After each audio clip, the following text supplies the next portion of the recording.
Lunchtime Heroes is brought to you in part by Calavo Growers, the family of fresh.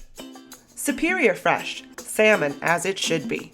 Volcano Produce, erupting with freshness. And Produce Careers, we are in the people business. Hey, everybody. Good day, good morning, good evening, good night. I don't know what it is, but hey, I'm glad your world is on fire today, doing well, I hope. I hope 2023 is treating you as good as my hope is for all of you, that it is a wonderful start to this year. We are thrilled to have another installment of our Lunchtime Heroes program with our friends in collaboration with the Chef Ann Foundation. We are just so stoked to talk about this subject matter. And I have a friend of mine today that's hanging out with me, who we have a little connection with back in the days of Mother's Markets, back, like 2 weeks ago. We won't date ourselves. We'll say like 2 weeks ago. Yeah, that sounds good.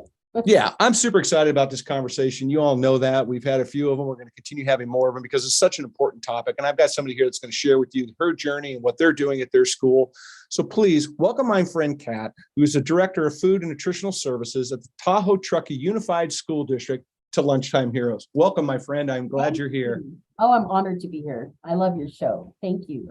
Thank you so much. That means the world to me. And we are so excited to bring these stories to the forefront for people because, you and I were talking about this before we got rolling a little bit today. It is so important that we take a moment, stop and pause and recognize all the positive changes that we can put into this planet by better feeding our children through the school system, and what that means, whether it's environmental health, it's their physical health, it's their mental health, it's their attendance, it's their grade. All of these things circulate around that food. And when kids get their last meal on a Friday and they don't get a good one again until Monday morning when they come back, I think it's so important to keep elevating these conversations. So it's an honor to have you here. I can't wait to dive in and get into what you all are doing up in Tahoe. By the way, you got a little snow up there? I'm guessing you got a little touch of snow. A touch? A little bit. Yeah, a touch of snow right now. 3 feet just yesterday, but yeah, we haven't exactly. We haven't had a stop in snow or rain, since the beginning of December. Gotta love it. And if California could just figure out how to capture it all, we'd all be in better shape. But that's another subject for another show. Let's get rolling on this because, again, I get so fired up about this subject, and every guest we have just inspires me. And I know that we're going to be on that same exact trail together. So if you wouldn't mind, just give everybody a little 411 about what your role is up in Tahoe and what you're doing. Sure. I'm the director here at for Food and Nutrition. I'm also a culinary dietitian. Before here, I kind of worked more in public health and nutrition education in schools, but always tied to school food service because it was so important to me in terms of what we're offering kids. Sure. Also what we're teaching kids. So if you're in 4th grade and you're learning you need to eat your fruits and vegetables, but you didn't see fruits and vegetables in the lunch line, we got a problem here, so 2 + 2 is 4, not 5. So we want to make sure we are really modeling what we're saying for kids. So that's my main reason why I came here 10 years ago. I was hired specifically to move our operations from what we call heat and serve. Everything's prepackaged, ready-made, processed, ready to go. And it's pretty much just heated up in the ovens or warmers at the site and provided to students, to full scratch cooking. And it's been the time of my life, really the best 10 years in my career, because we have such a supportive community, board, and superintendent. So that a lot of that really impacts what you can do in school food service is your administrative body and who can help you, parents, students, who's involved, and more than anyone, the partners who are there. So 100%. 100%. Yeah. That's really my role is I'm kind of like the negotiator, bring on more partners, the convincer, the motivator. I'm kind of the behind the scenes person to say, what do you need to make this happen? Because the real heroes are all of our staff and our ladies. Right now, we don't have any males in our department. It's not by any doing. It's just the nature of the job, which I think we'll talk about a little bit later. They really make it happen every single day. And it's amazing what they do, Todd. So one of these days, you'll have to come up here and we will have lunch for you ready. Done. I never pass up an invitation for that. I have no problem. And quite frankly, for those who have never been, if you've never been to Tahoe or seen Lake Tahoe in person, Paradise. it's a bucket list place to go. It's pretty impressive. It's pretty impressive. It is. So We're really fortunate. yeah, it's beautiful. So how many kids are you feeding? You know, a day, a week, year, whatever. How many So kids are running through? So we are a district of, we're big geographically. We're 723 square miles. Wow. 3 counties, Placer, Nevada, and El Dorado, that our schools encompass. And Mhm. we're about 4,200 students. So we're pretty small, and we are considered rural. Um, and 75% of our population is bused to schools. So that's pretty tremendous. But we're feeding on average about 2,200 to 2,400 kiddos a day, and roughly about 11,000 meals a week and 72,000 meals a month. That's Wow. a 50% jump since 2019, before the pandemic and before California Universal Meals. Huge. Wow. It has been tremendous. And our enrollment has not changed in 10 years. Maybe 25, 50 here and there, but we're not seeing significant reduction in enrollment like most California districts are. Well, you know, if you're going to be stuck living in California, Tahoe doesn't suck, right? It's true. It's true, but it's really expensive here. We're actually Yeah. more expensive than the Bay Area. Yeah. You can't build here. There's a lot of moratoriums, you know, Yeah. so we struggle with that, but definitely we have a big increase. I love it. So talk to me a little bit about the money that you're spending right now. So I want people, I think it's really important that this is, I think, a really key question I've asked everybody. It's like, how much money do you have to spend? And I think when people, and I want people to hear this, because like, what? Yeah. No. I can't, how much? Well, you know, we're in a better spot. Could we be even better? Absolutely. We're not a restaurant. We Right. don't get to charge our customers, you know, 3 times on the return to make sure we make a profit.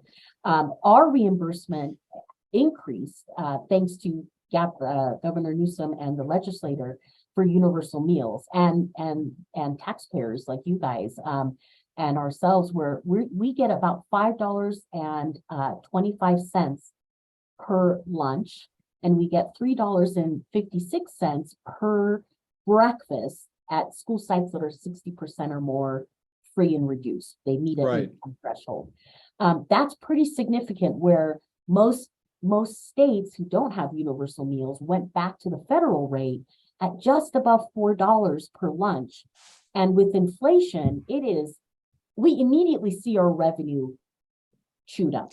Sure. No pun intended. And because of inflation, I mean, the cost of milk, supplies, foil alone has been astronomical, which we use a lot of. But we're spending quite a bit. We're spending as much as we're seeing come in, but we are operating in the black for the first time. In the past 3.5 years, we've been operating in the black because of these increase in reimbursements. Right. And a place Right. like Tahoe, many families, the cost of living is higher, so income and wages are higher, but many families barely qualify for reduced. But the cost of living is so high, Sure. not reflect the national income guidelines that the USA sets for us. So that's a big reason why we saw a big jump. Right. And at that dollar amount, that $5 plus dollar amount, I want people to be mindful that that's electricity, Everything. Yeah. spoons, forks, knives, plates, Staff. people, Yeah. staff, all of it is under that. So when you start to back that out, it's not $5 worth of food. Let's be honest. No, not at all. In addition to that, in order to scratch cook, you need to offer a livable wage and full-time work. Sure. We have 1 part-time position open right now. That's it. All of our positions are full-time, and that's something we worked really hard in the last decade too, because if we want to have a commitment to fresh farm-to-school meals every single day, you need a team that is trained, committed, and career focused. This is Yep. a career option, where many people see us as lunch ladies. And, you know, as endearing as that can be, it can also be degrading, where women are not paid the same wage as a male food service employee or a chef who Sure. tends to be male. And so it's really important for us that we elevate the status of our staff. They are all chefs. All of our staff come from back of house restaurants, They were sous chefs. They've all learned through the ranks and experience. Wow. And so that's where a lot of our costs goes to is labor and also benefits. Our retirement is not cheap. No. So But again, you peel back that $5 bill, right? And it's a big, it's just, I think it's so important that people grasp that. Yeah. Right. And we're not hiring, high school students. We're not hiring folks who are inexperienced. We're hiring folks who really know what they're doing in the kitchen, because quality matters, nutrition matters, and that's what you need in the kitchen. And if we do hire someone who's inexperienced, they're being trained by folks who have experience, who are chefs. Absolutely. Well, hey, look, we're not microwaving anymore like it was when I was in school, right? It's just not the case. We're not heat and serve, right? And that's to your point. It's you've gone from airplane food to actually sitting down and providing an environment for kids to be nurtured and educated and informed about what food actually is and what it means to them, the whole 9 yards. To your point, if you're going to teach them about apples, fruits and veggies, and you don't have any, kind of goes against the grain a little bit. But I think it's just so relevant that people understand that $5 is really not $5. Let's be clear. No. So I think this is really, and I think to put into perspective, because you've been there, you've got some tenure there now, you've got perspective from where you were to where you are. And I'm sure your level of excitement today is a little different than your level was back then. Like you're probably more, I would imagine you're probably more encouraged and more motivated today than ever before. So talk to me, if you wouldn't mind, about some of the changes that you made to the food program. And then I'll throw a second question on that as we kind of get into it is how hard were those changes to make when you reflect back? I'm going to start with the challenges. And go from there, I think the biggest challenge was finding staff, motivating our staff. When I came on, our staff, they were pretty beat up. The community members weren't educated on what needed to happen to get from point A to point B. All parents really knew at that time, as they're coming to board meetings, they were very vocal and they had every right to say, hey, I don't want cinnamon buns in the morning for my kid. We need protein, healthy proteins for breakfast, for example. No more chocolate milk for breakfast at the elementary level. These were some of the issues that came forth, and the food service staff was taking it personal and taking the brunt. When I came on board, it was a very broken team. And so building our team up, building their confidence, bringing back their expertise to the table and making sure they're the voice leading the change was really important. And that was the hardest challenge. Yeah. And then from there, infrastructure. Where are we going to house all the fresh produce and bulk raw meat, that we're getting? And, a lot of that also was dependent on warehouse space. We're very fortunate. Every school site has a kitchen, a full kitchen. Oh, wow. That's a big deal. A lot of schools don't. A lot of schools are they're kind of like the water closet, almost like a little bit best perspective, maybe like a studio apartment versus a house type perspective, where you've got, you can do this, you can do that, but you can't do all this as well. Absolutely. And then you have health department regulations based on your space. And so we were really fortunate where infrastructure was, we need to add and build up and replace old equipment. And our staff just went to work and they did an incredible job. So we went from frozen burritos to making our own burritos, whether they're beef, bean and cheese. We also brought in salad bars. Thanks to the Chef Ann Foundation and the Whole Food Foundation, in 2012, we received 12 salad bars from their grants. And they're all well used today. We have brought in a sustainability program that is really something we're proud of. We received the highest level, the U.S. Department of Education Green Ribbon Award in 2018, along with our partners, based on all the changes we've done district-wide, including using reusable trays, forks and spoons, reusable. This year, we launched 4 milk dispensers at 4 schools. The kids love the milk. It's cold, it's fresh. You don't have the stinky smell of the carton, and spoiled milk smells on the carton. So these have been some big changes we've made. We buy bulk, Todd. Yeah. We have ketchup dispensers. We don't have ketchup packets, no mustard packets. Everything in our salad bar is bulk. We try to stay away from prepackaged containers, although there's a benefit to that. It moves the line faster because one of the big challenges we still have, especially with increased participation, is we don't have enough time to eat. To serve kids, give them a chance to choose their food, sit down and eat. And so those are things that we're working away, California and nationwide, as operators. I love, I love this question, and I got to throw it at you right now. Are the kids sitting in the cafeteria longer today than they did when you started there with their lunches? Are they having an experience every day where they're wanting to eat their food, therefore they're talking to their peers, and sure. it becomes an experience as opposed Absolutely. to like grab that crappy slice of pizza, go out to the yard, throw it away, and go play. Right? I mean, truthfully, that's what it was when I was a kid. I remember that. Yes, and and some things for us, it's kind of the opposite dilemma. They don't have enough time. They want to talk with their kids, with their peers, right? But they just have to, by the time they sit down, it's ready to go on to either class or school, or recess, because some of our schools are recess before lunch, which is tremendous. They tend to eat better when they get all their jitters out and excitement, and they go play and they build their appetite even more, and they come in and have lunch.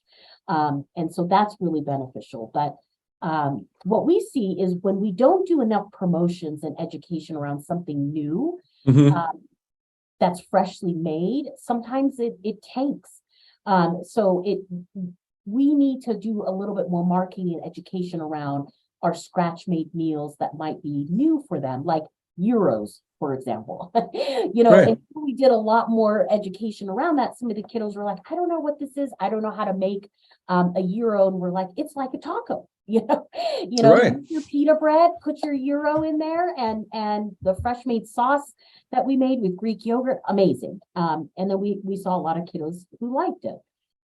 We make pozole, our soups, tacos, our pastas. We do a lot of plant-based menu items where the kids are enjoying. But the biggest challenge, and to answer your question, is I don't think they have more time.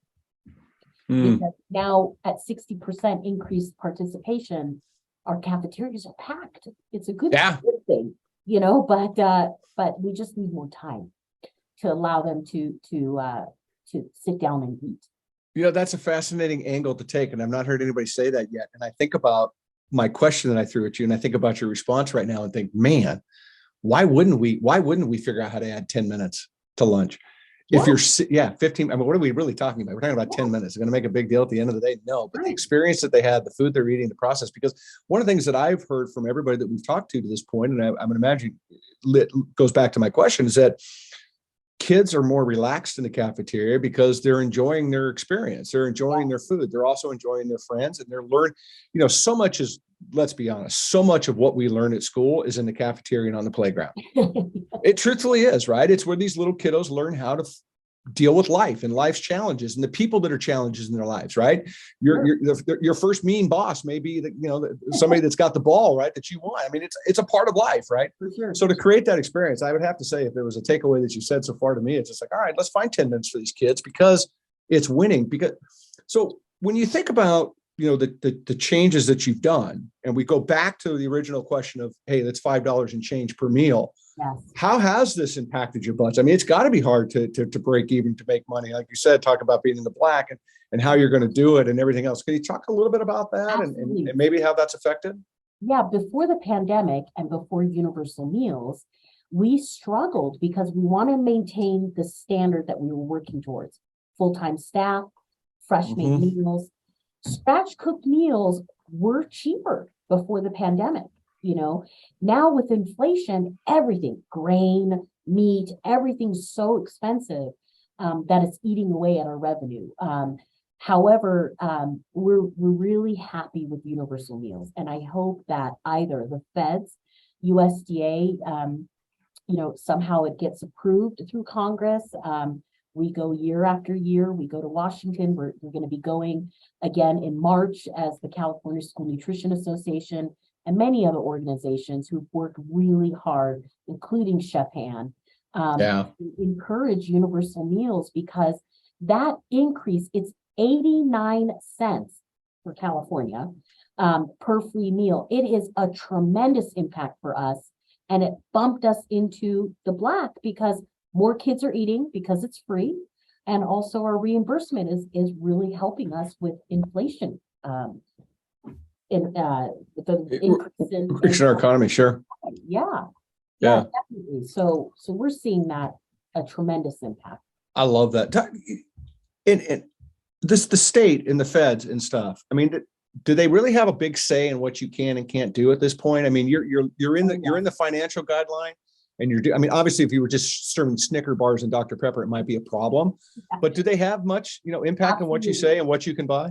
Absolutely. We have procurement standards which we're audited on, and we have to maintain and follow a free and fair market.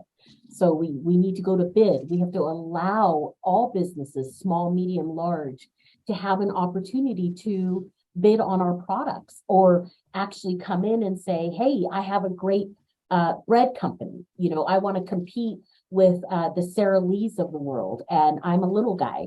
I want to come in and compete, and I can offer this to you. So we have guidelines A to Z, Todd. I mean, in procurement, also what we can serve: calories, total fat, saturated fat, sodium, protein, and now there's talks about sugar that might be added to that. And those nutrition standards are important, and I think that we need to have them. We also have produce standards. Every week we have 8 different produce guide categories: red, orange vegetables, purple, blue vegetables.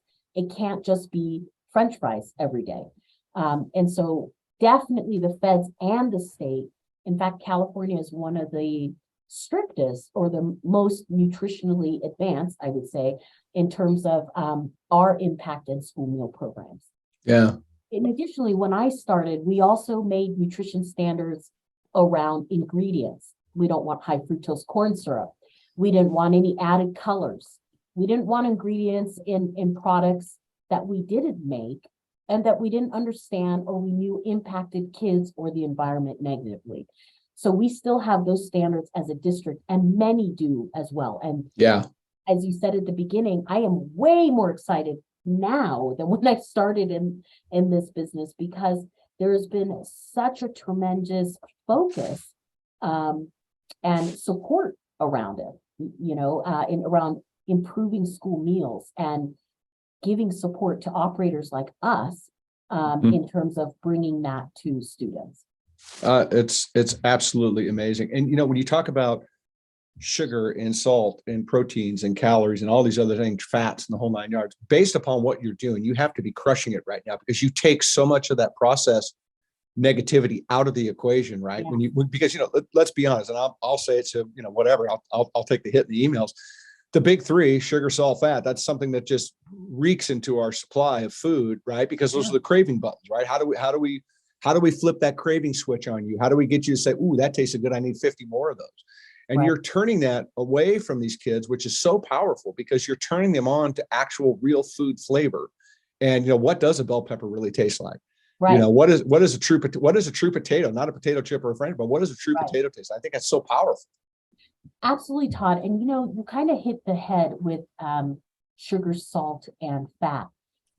Our biggest subsidies from the USDA is sugar, salt, and fat. Fat, yeah. And what we call specialty crops in California, nuts, fresh produce, we're like the salad bowl of the nation. Sure. It is not subsidized. So there's no incentive to really grow. And if right now all of the rains that you're seeing in Central California, it is impacting my ability to get oranges, mandarins, kiwis. Harvest is being impacted for locally grown food or California grown food, but yet my ability to get highly processed grains and meats, no problem, because they have the added financial incentive to get bigger, make more, and produce more. And imagine if we diverted some of that to specialty crops, cheaper strawberries, better wages for the growers and the farmers and those who actually harvest. and reduced our impact on these horrible subsidies that really produce poor nutritional rich foods. Yeah, well, it's bad policy. It's bad policy from the past that we've got to correct, right? I mean, it is Absolutely. the snack food industry is truly comes out of a farm bill from, and I get why and I see why, but at the end of the day, it's like, all right, well, you did that, but is that the right thing to continue doing? Right. So yeah, and double taxing people. Yeah. Look at the double tax. I'm paying taxes to produce it, and then I'm paying, a rate to get it, and it's absurd. So those are things that could help fund universal meals, as well as the child nutrition bill is in the farm bill. Yeah, it is. I love the fact. What a great seed you just planted for people to hear around this country and around the globe, and that are listening to us and what we do. And I think it's really important that your point is so valid that we got to start to ask. We got to ask deeper. The deep, dark questions need to be asked. The why do we do this? What is the benefit of doing this? Right? Like, I understand the benefit over here of why we put these policies in place. We're uplifting farmers. I get all that, but what is it really the benefit of that decision downstream to our kids, to our health, to our planet, to all these different things that we're now we're really talking about? That connection needs to be made, and those policies and those things need to be talked about and changed for the future. Bottom line.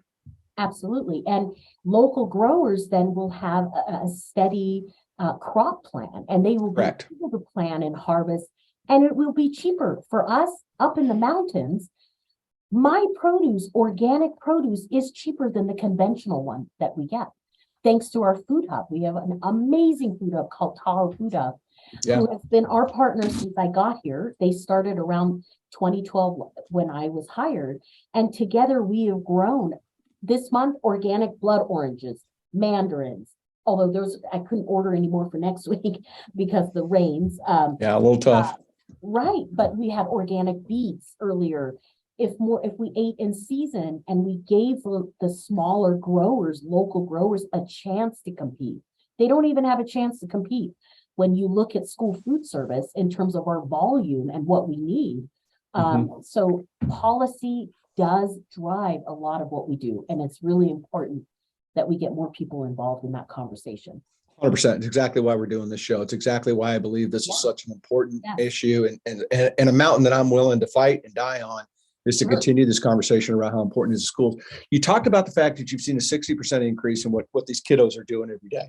Can you share with me a little bit, if something pops in your head, about how these kids are responding? Because you're getting, kids are flipping over every however many years at each school, whatever it is. But when you talk to them or you hear back from them, can you share a little bit about what they share with you about what they're eating? Absolutely. I'm going to do a shameless plug. Go. Our Instagram, you'll see some of the letters that we got from students.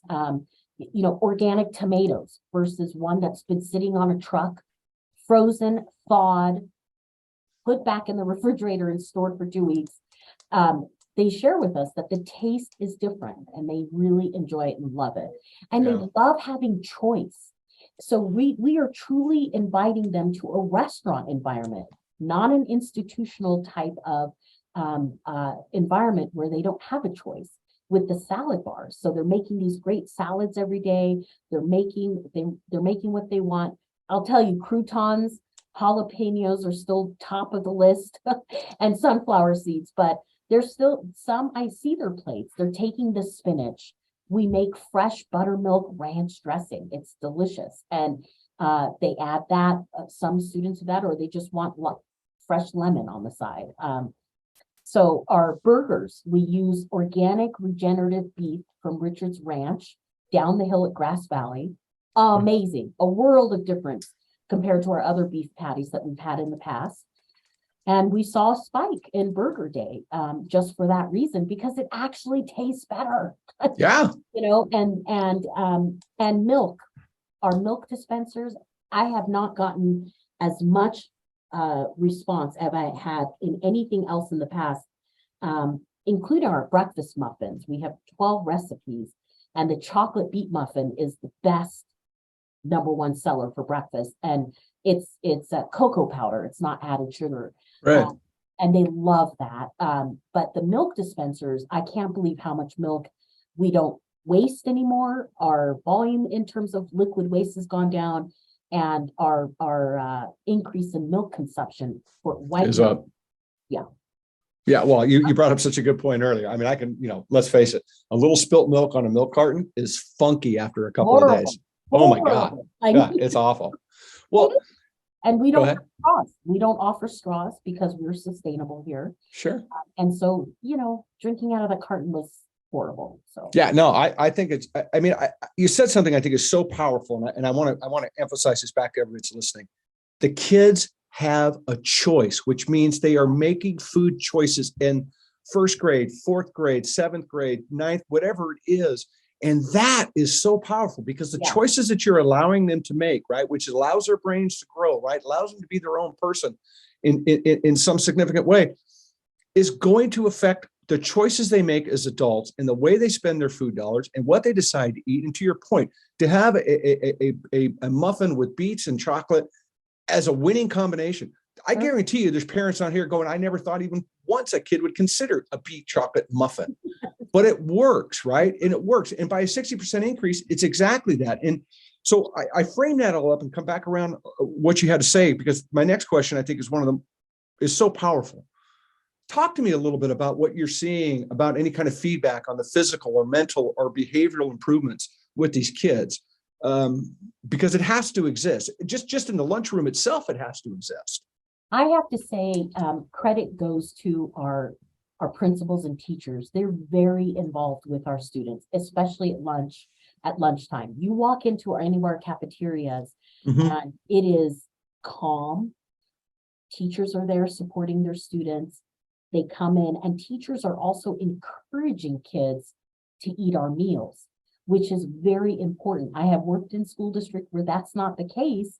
Right. Maybe the meals were not up to par, right? And changes needed to be made. And so we're very grateful for that partnership and support. And anecdotally,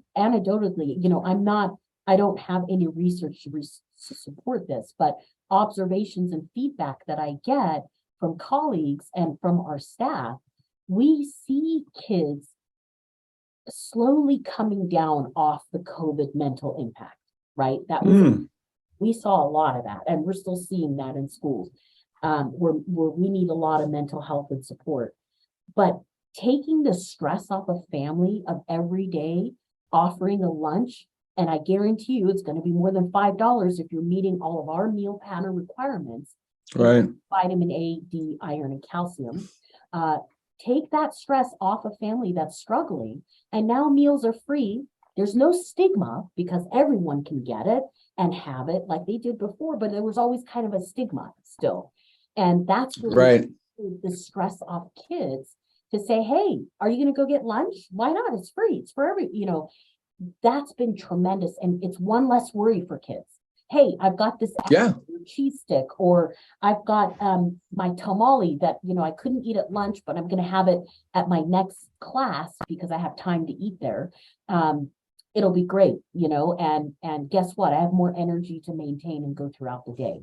That's the feedback I'm getting from kids. And that's so powerful. Oh yeah. And we do taste tests in the cafeterias, and the kids love it. And they want to learn to cook. They want to go in the kitchen. They want to become a culinary expert. And so we're inspiring kiddos as well. So I love it. Well, so flip side to that question, what are you hearing from the parents? Oh, they love it. I mean, they are so grateful and thankful, especially of our staff who spend every single day making sure that they're on time. When the lunch, you got 300 kids you got to feed in 18 minutes. You want to keep the food hot and fresh and presented well, and you still want to offer a choice, right? So they do a tremendous job, and parents are really, really thankful, especially for universal meals. Yeah. One area that we really, really need help with is sequential nutrition education, meaning from the minute you enter public school to the minute you graduate and become a productive citizen, you know what, how, and why to eat the foods that you're presented. And when you go off to college or anywhere else as an adult, you know how to shop and cook for yourself or your family. And we don't have that in California or anywhere. as far as I know, across the states. Mm-mm. We need nutrition education like we have science, reading, and math, every grade level, not skipped and taught by teachers in terms of nutrition, food systems, why organic is better for the environment, so on and so forth. Yeah, 100%. And you're seeing it now in some of the universities. My friends at UMass and Amherst have one of the most amazing #1 rated college dining system in the country year after year after year. And it's your exact point. These kids are getting a great education of what food is. A lot of them didn't understand what food was until they got there. But to your point, if we could get this dialed in to where we continue moving forward, that all of a sudden it's just the norm that fruits and vegetables and grains and legumes and proper proteins are a part of our food vernacular going forward. Right. The amount of power that has, I don't even know how you could measure it at this point, but I believe fully in my heart of hearts, the amount of power that we possess to change things, our health, our healthcare costs, all of these things, whatever you want to say, is unlimited potential for success if we can get to exact point. Let's start teaching these kids exactly what's right with their food. Love tater tots. It is not a staple. Yes. It's not. Right? I mean, come on. I mean, Right. It's just not. Yeah. Right. So what's next for you guys? What's anything exciting coming up? Any new programs? Anything you're going to try? You got some baba ganoush you're going to whip on these kids? They're going to not see it coming. What do you got? We are really ramping up our plant-based menu options. We have stir-fried tofu on the menu. We have tofu tacos, tofu crumble tacos, and really honing in. Tofu is like any other meat. It's about seasoning and how you cook it or Sure. bake. And so we're adjusting, our methods and working those things out, and just bringing some more plant-based options and teaching around that, and making Mhm. sure that it can compete with the pizzas and the burgers on the menu. Also, we're really excited with our partner Tahoe Food Hub. We received one of the California Department of Food and Ag Farm to School grants that will start this April for 2 years, which will really drive a lot of our farm to school practices. It will bring farmers to the classroom. It will take kiddos down to the farms where their produce is coming from. It will help build out a culinary demonstration kitchen at our regional park through Tahoe Food Hub, where our students can go and learn where their food is growing and also cook it in addition to our kitchens. So we're really excited about launching that grant. Congratulations. Go, girl, go. Thank Go. you. Thank you so much. No, thank you. Thank you for being here today. Thank you for sharing with everybody what's going on and helping us drive this message of positivity. And I say this and I don't say it lightly. It's a big lift. It's a big change, but it is doable. You've proven it. And other districts that have been on here that have shared with, whether it be in Minneapolis or whether it be over in the Central Coast, you guys are proving it. You're making it happen. The example's there. I would encourage everybody, as I often do, to ask yourself, what is my kid eating at school? Do I know? How involved am I in that? Are they eating what I'm feeding them at home? If you're believing in these things, to your point, if you're dealing with regenerative ag, you're dealing with organics, you're dealing with more plant-based, whatever it might be, is that the way they're eating at school? Are you reinforcing what you're teaching, or are you helping reinforce what they're being taught? I think that's a powerful thing we all need to lean into on this topic. Absolutely. I really Yeah. Thank you, Todd. This has been amazing. And I'm looking forward to your next podcast because they're really interesting and really is needed for our food systems to really make a change and make that tipping point where it's easy to access and make these items that we're doing on our menus. I 100% agree. It's truly an honor to be able to do this. This is, I'm going to put this down as one of my top good ideas I've had in my career. I really love it. I love talking to folks like you because it's so inspiring. I talk about that all the time in this broadcast, and people know I sign off every time about go inspire somebody, right? Find a way. Saying hello to somebody can be a source of inspiration. You do not know what somebody's day's like unless you are in their shoes. And so it's incredibly important that we try to inspire people. And it's really important that we inspire these kids through food. Yes, 100%. So thank you for being here. You're welcome back. We're going to get an update from you. We want to know more. You're always, how to find me and track me down. Get under Instagram. What's your Instagram handle, by the way? Do you know it off the top of your head? Yeah, it's at TTUSD Food. All right, we'll put that up on the broadcast and their Hey, notes and thank stuff so you. people can see it. Get on there, find those letters. I'm telling you, this is real, kids. This is real. Everybody, thanks for listening. We appreciate you being here. Much love to you, Kat. Much love to what your staff and what you're doing. I mean that from the bottom of my heart. Chef Fan Foundation, and I don't know, you're from another planet. You're amazing. I love you too. You're amazing what you do and what you say and how you carry, the organization and what you all are about. It's so powerful. Folks, I say it all the time and I believe it. Go inspire people, get involved in school nutrition, ask questions of what's going on, whether you have a kid or not. They're down the street. Maybe the school's down the street. You don't have any kids anymore. You can still get involved and ask those questions, right? Let's make it matter. We can change a lot of things on this planet through school nutrition. I firmly believe that. So thank you for being here. Thank you for listening. Check us out on social media, TLC_Todd-versations. We hang out there because that's where the cool kids are. And, I'm trying to be more popular. That's all I go there for. It's just an ego boost. I could care less, truthfully. No, I'm teasing. I go there because the Kardashians are. Thanks for being here, everybody. I appreciate you. Take care, everybody. We'll see you soon.